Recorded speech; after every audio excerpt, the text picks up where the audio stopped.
Ama naming banal, dapat kang purihin ng tanang kinapal.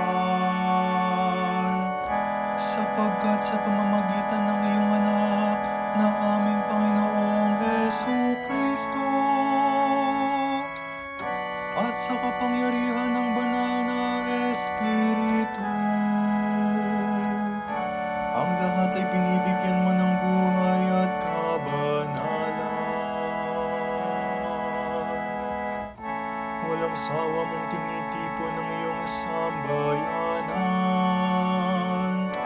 upang mula sa pagsikat hanggang sa paglubog ng araw, maihandog ang malinis na alay para sambahin ang iyong ngalan. Ama, isinasamo namin pagkabanalin mo sa kapangyarihan ng banal na Espiritu. Ang mga kaloob na ito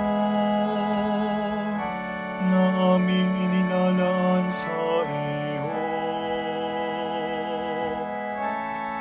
ito nawa ay maging katawan at dugo ng iyong anak at aming Panginoong Jesucristo, na nag-utos ipagdiwang ang misteryong ito. Noong gabing ipagkanulo siya, hinawakan niya ang tinapay, pinasalamatan kaniya, pinaghati-hati niya iyon, at sinabi, tanggapin ninyong lahat ito at kanin. Ito ang aking katawan na ihandog para sa inyo.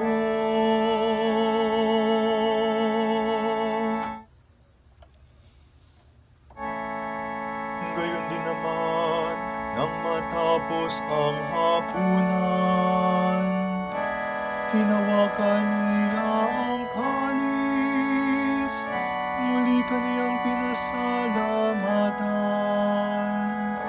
Iniabot niya ang kalis sa kaniyang mga alagad at sinabi, tanggapin ninyong lahat ito at inumin. Ito ang kalis ng aking dugo, ng bago at walang hanggang tipan. Ang aking dugo na ibubuhos para sa inyo at para sa lahat,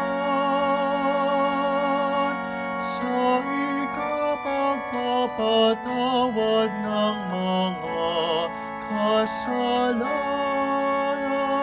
Gawin ninyo ito sa pag-alala sa akin.